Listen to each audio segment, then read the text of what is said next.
Bienvenidos viajeros oníricos. Es tiempo de hablar de un tema particular, la música. Dicen que la música es el lenguaje del alma. Esto desde luego significa que la música puede llevarnos a los más oscuros rincones de la mente de un hombre. Y ahora haremos eso. Vamos a ver la particular historia de un artista más que único que ha llevado la esencia de la oscuridad a un nuevo nivel. Este es el misterioso caso de Mr. Doctor, el líder de Devil Doll, y agradezco de antemano a Tara por sugerirme el tema. Ahora sí, sin más preámbulos, comencemos. Yo soy Charlie Mustaine y bienvenidos a mi pesadilla. La historia empieza en Ljubljana, Eslovenia, lugar de nacimiento del misterioso Mr. Doctor, quien, según cuentan las leyendas, tiene estudios de doctorado en criminología, filosofía y derecho. El doctor es conocido por ser un gran fan del cine de terror de las décadas de los años 20 y 30 del siglo XX, además de gustar del expresionismo alemán. Más que nada destaca su gusto por Todd Browning, director de cine al que quizás puedas ubicar por su obra de culto Freaks o la película de Drácula de 1931. Según cuenta la historia, Mr. Doctor creó su apodo a partir de la famosa película y libro del Sr. Jekyll y de Mr. Hyde. Aunque claro, también hay quienes dicen que Mr. Doctor es un acrónimo de MRDR, Murder, y una teoría mucho más simple es que simplemente es la forma en la que lo han llamado dado sus altos grados de estudio. Según lo poco que se sabe del doctor, es que es un gran fan de la música clásica debido a que su madre era una pianista y concertista que le inculcó el amor por la música. Es en 1986 cuando inicia propiamente la historia, cuando Mr. Doctor forma su banda Devil Doll, tomando el nombre de la película de Tom Brightman, de Devil Doll, la cual nos narra cómo un científico preocupado por el futuro de la humanidad crea una pócima que encoge a los humanos, dando lugar así a una raza de humanos pequeños que se convierten en homicidas. Ya desde aquí vemos las tendencias tan particulares de Mr. Doctor, ya que la banda se dividió en dos, una que estaría operando en Eslovenia y la otra en Italia. ¿Por qué lo hizo eso? Nadie lo sabe con seguridad. Algunos piensan que fue un mero capricho, aunque como verás más adelante, quizás se haya debido a problemas de recursos y logística. Bueno, al formar su banda, Mr. Doctor seleccionó a una gran cantidad de músicos particulares. Los que más sobresalen son Eduardo Berato, el guitarrista y también compositor de la banda, Francesco Barta, quien tenía solo 16 años cuando fue elegido como el doctor, y se dice que no solo es un músico prodigioso, sino que tiene un fuerte interés en lo paranormal que lo llevó a ser el mejor amigo de Mr. Doctor.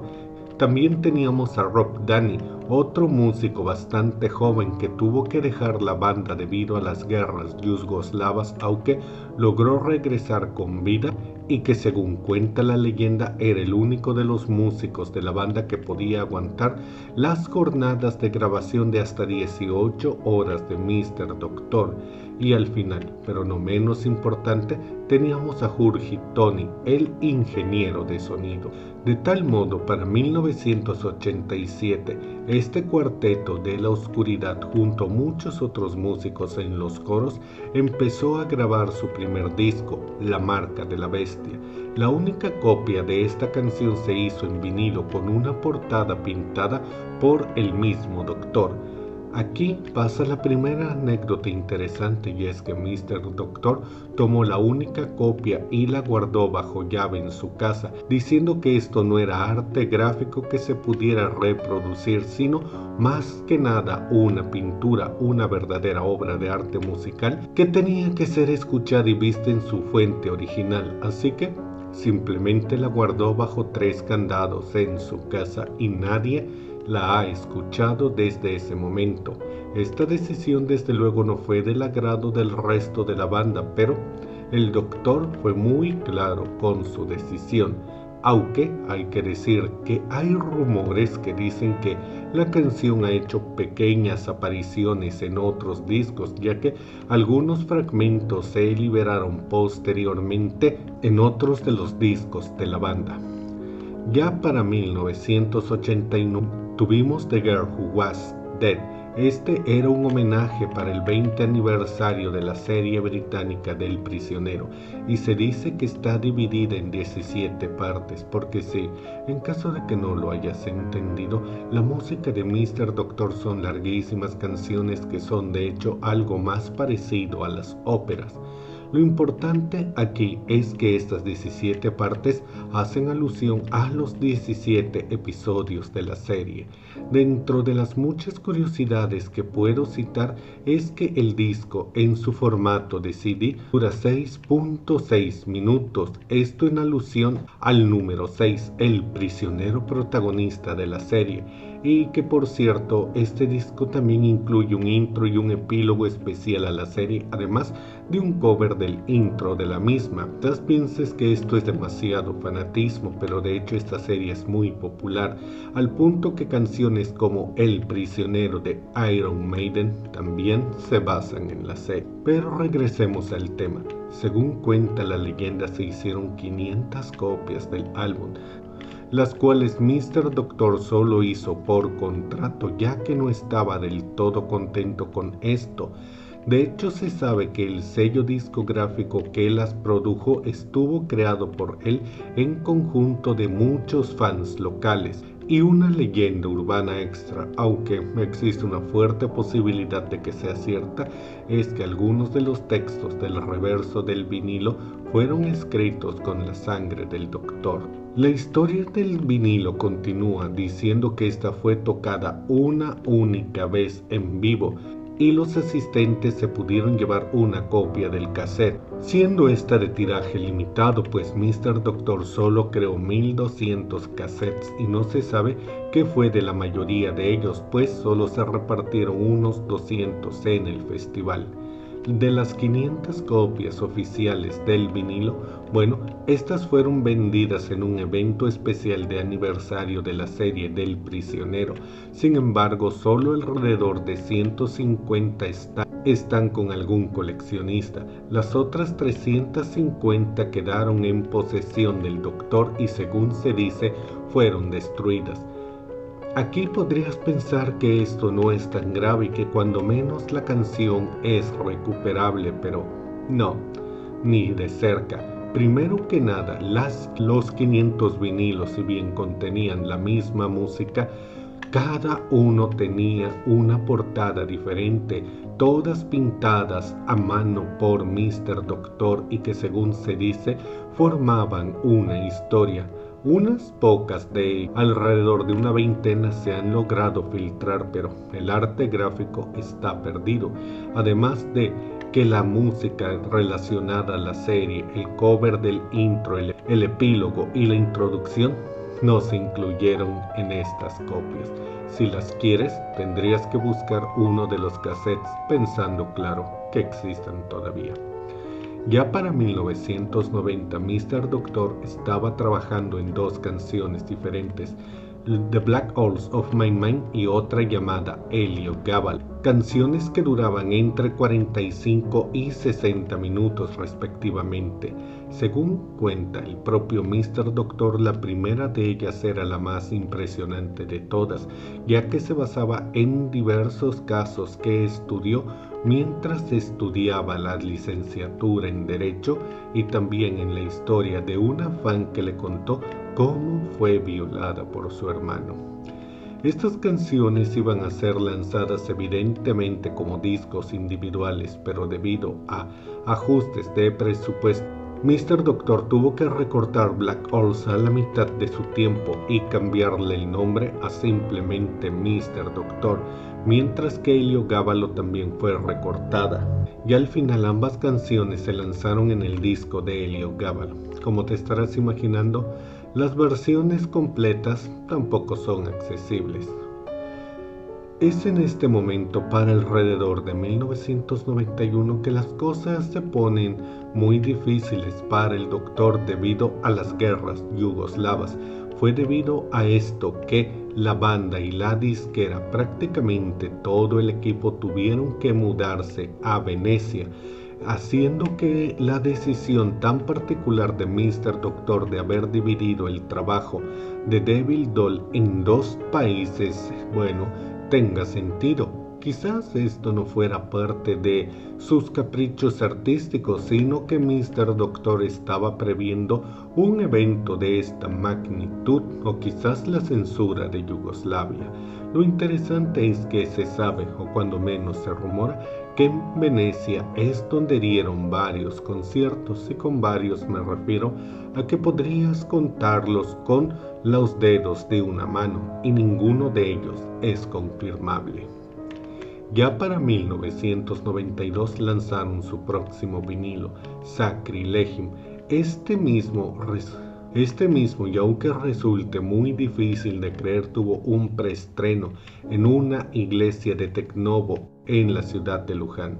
La historia cuenta que mientras el concierto del preestreno tenía lugar, se mostraron videos cortos que fueron un pequeño filme experimental dirigido por Mr. Doctor, el cual, según sus propias palabras, se inspira en un sueño que tuvo.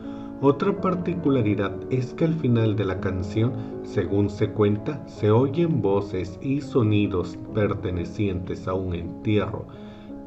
Los rumores dicen que, este es un entierro real que fue grabado, al menos en audio, por el Doctor para ser incluido como parte de su música. Y es aquí también donde tiene lugar una de las más desafortunadas anécdotas, y es que el concierto fue grabado para usarlo en una entrevista, la cual sería la primera entrevista masiva, cuando menos en televisión, dada por el Doctor. Sin embargo, algo salió tremendamente mal. La entrevista fue censurada y baneada de la televisión. ¿El por qué sucedió esto? Absolutamente nadie lo sabe. No se sabe si simplemente esto fue demasiado polémico para la gente más ruidosa y conservadora, si Mr. Doctor hizo algo inapropiado o qué fue lo que sucedió. Lo importante es que este sí sería un completo lost media que ni el Doctor tendría en su poder. Y debido a este trago amargo, el Doctor decidió no volver a dar entrevistas, al menos no por un largo tiempo. Y eso sí, nunca las volvió a dar en vivo. Otra curiosidad de este álbum es que solo se había editado ya en CD, pero gracias al apoyo de los fans se crearon 900 copias en vinilo, de nuevo con una portada pintada por el Doctor, aunque eso sí, esta vez no pintó 900 imágenes, sino una sola 900 veces, pero no hizo variaciones que se sepa. Ya para 1993 pasamos al último disco de estudio de la banda, There's Iron, para el cual Mr. Doctor ordenó crear un álbum con las partituras y algo que era una pequeña demo de todo el trabajo, la cual no tenía voces y estaba intencionalmente muy mal editada. Solo se crearon 20 copias del libro con las partituras y la demo, y se le dieron exclusivamente a algunos de los músicos participantes de la creación del mismo. Y es aquí donde tiene lugar la anécdota más triste de la banda, y es que un día cualquiera, mientras grababan, el estudio se incendió, así como lo oyes. Nadie sabe a qué se debió, si fue una negligencia, algo provocado o qué, pero el estudio ardió. Mr. Doctor logró salir ileso, pero no se puede decir lo mismo de todos los músicos. De hecho, el ingeniero de audio salió con lesiones considerables y todo el material se perdió de tal manera, y con un simple chasquido se perdieron 900 horas de grabaciones, siendo imposibles de recuperar. Esto desanimó tremendamente a Mr. Doctor, que había decidido no volver a empezar con todo el trabajo. Sin embargo, al año siguiente, 1994, colaboró con la Orquesta Nacional de Eslovenia, pudiendo crear de nuevo el álbum, aunque según se dice con severas modificaciones. Porque desde luego este disco acumula una serie de anécdotas como la creación de otro filme experimental del Doctor y del hecho de que a la presentación en vivo del mismo no acudió Mr. Doctor. No se sabe si por otro de sus caprichos como artista o por algo más desafortunado. Para alrededor de 1996 se planeaba lanzar el soundtrack de la ya mencionada segunda película experimental de Mr. Doctor, el cual iba a salir bajo el nombre del Día de la Ira o Day of Fright, pero esto nunca salió y Devil Doll quedó completamente fuera de acción y básicamente no se ha vuelto a saber prácticamente nada de la banda. Fue hasta el año 2004 que Unfar organizó un envío masivo de cartas a Mr. Doctor para pedirle continuar su trabajo. 1200 de estas cartas se publicaron en un libro llamado Cartas a Mr. Doctor y esto funcionó bien, al menos en parte, ya que Mr. Doctor envió la copia número 1 de Sacrilegio empaquetada en una caja de cuero hecha por él y con una pequeña nota al fan tan dedicado. Ya para 2007, Mr. Doctor publicó un libro llamado 45 Revoluciones bajo el sello de Hurdy-Gurdy Books, otra rama del sello de club de fans de Hurdy-Gurdy. Ahí es que Mr. Doctor reveló su verdadero nombre, siendo este Mario Panciera. El libro de 45 Revoluciones se define como el libro definitivo sobre el punk, el mod, el power pop, new wave, el NWOBHM y singles independientes publicados en el Reino Unido e Irlanda entre finales de 1976 y finales de 1979. Este fue un trabajo inmenso y de hecho el Doctor afirma que le costó 20 años de trabajo y contiene 1173 páginas, 4.550 fotografías en color, 2.885 fotografías en blanco y negro y detalles de más de 3.000 sencillos de más de 2.000 artistas diferentes. Todo esto disponible solo en un libro de tapa dura de altísima calidad y de exorbitante precio. Ya para 2008, Mr. Doctor concedió su segunda y última entrevista para la revista Burn, explicando la historia de los 5 lanzamientos de Devil Doll en la parte posterior de una reedición en un sello japonés llamado Belly Antico. Fue en esta entrevista que Mr. Doctor reveló que continúa escribiendo y grabando música con Devil Doll, pero que ha perdido el interés en publicarla porque piensa que simplemente el público no está listo para ello. También habló de su inspiración y sus influencias y ha sido la única vez que se sepa donde ha hablado de su experiencia en el derecho y la criminología. Lo último que se sabe del Doctor es que este firmó y numeró a mano 50 de las 100 cajas de CDs remasterizados de su música, de las cuales 30 de estos se vendieron a los miembros del club de fans. Desde ese momento, una parte del trabajo de Mr. Doctor de sus canciones se ha ido filtrando al internet y puedes encontrarlo aquí en YouTube. Sin embargo, es solo una parte mínima de toda la obra del Doctor, una de las figuras más enigmáticas de la música con un proyecto único entre manos. Y bueno, viajeros oníricos, eso es todo por ahora. Díganme, ¿qué opinan de la trayectoria del polémico Mr. Doctor? Déjenme todas sus opiniones en la caja de comentarios y si este video les gustó, denle like y compartan. Yo soy Charlie Mustaine, te veré en tus pesadillas.